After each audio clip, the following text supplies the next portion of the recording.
What is the one best book in the field of finance, which is praised by most financiers, entrepreneurs, and businessmen for being the best book for ones who are not into finance but want to work there? Well, this is a really good question, and here I am gonna talk about the very best book I have ever read in the field of finance. And that's really easy to understand for those who are not financiers, or even for those without any background in mathematics, finance, or things like that. Hello everybody, I am Benjamin Dehghani, and today I'm gonna talk about the very best book I ever found on the field of finance, and that's Intelligent Investor. Well, the book is written by Benjamin Graham, and there is a preface and appendix by Warren Buffett, you know the guy, and it's updated with commentaries by Jason Zweig. I recommend you buy this version of book. This version has the original writings of Benjamin Graham as well as appendixes by Warren Buffett and Jason Zweig. The commentary of Jason Zweig is really good. And why do I say that?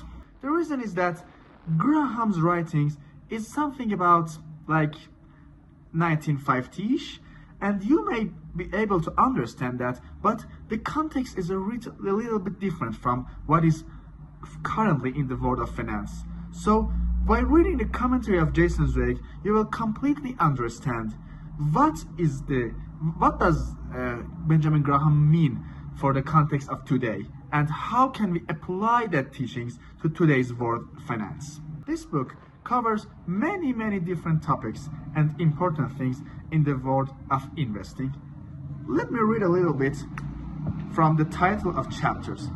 The chapter 1 is called Investment versus Speculation, and that is where you define what is trading and what is investment.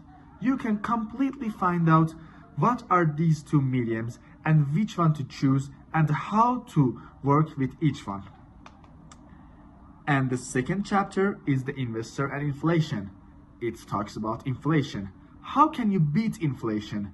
How can you take advantage of inflation when it is there? The book covers many different topics, and I'm gonna read every title here. Chapter 3, A Century of Stock Market History. Chapter 4, General Portfolio Policy, the Defensive Investor. Chapter 5, The Defensive Investor and Common Stocks. Chapter 6, Portfolio Policy for the Enterprising Investor, Negative Approach. Here we have the difference between enterprising and passive investor. Chapter 7 is Portfolio Policy for Enterprising Investor, the Positive Side. Chapter 8, The Investor and Market Fluctuations.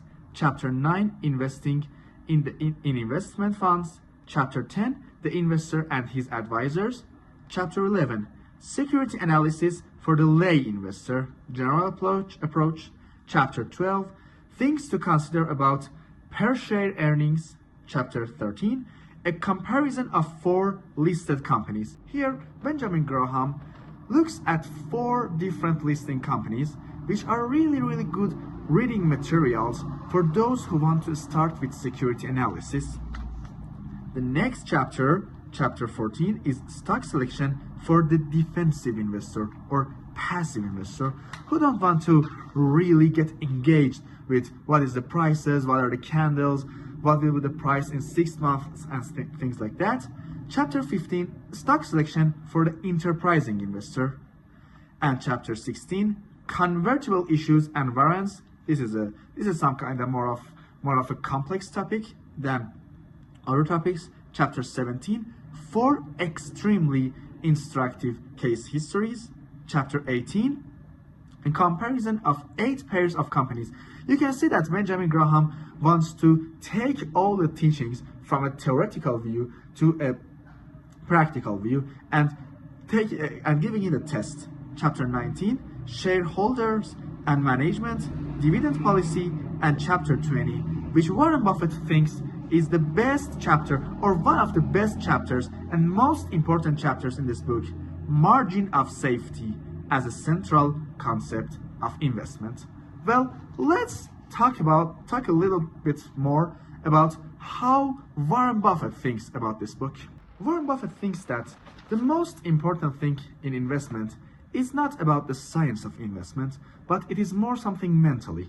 How do you react when you see some kind of fluctuation? Or how do you react when you lose something in the investment market?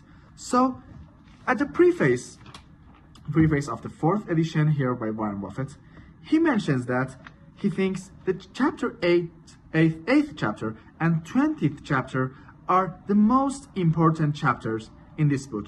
And he says that, this is from the preface, if you follow the behavioral and business principles that Graham advocates, and if you pay special attention to the invaluable advice in chapters 8th and 20th, you will not get a poor result from your investments that represents more of an accomplishment than you might think.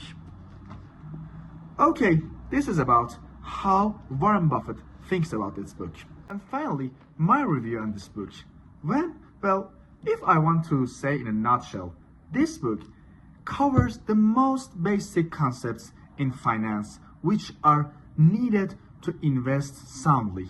And finance is a really deep word, but when you dive deeper and deeper, you find out that the basic concepts are even much more important than those deep concepts.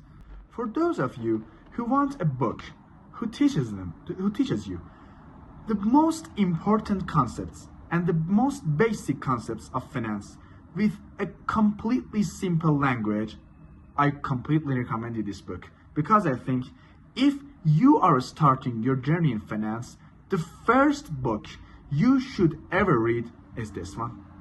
As we talked about it earlier, the first chapter of this book is titled Investment versus Speculation, Results to be Expected by the Intelligent Investor. Well, you might ask, how is investment and speculation different? Well, how is it possible? Or you might ask, how is market both predictable and unpredictable in the same time that you can speculate or invest in the market? Well, I made a video on this topic and I'm gonna leave it here, but don't click on it yet. Make sure to hit the subscribe button so you are notified when the next videos are posted. Goodbye, everybody.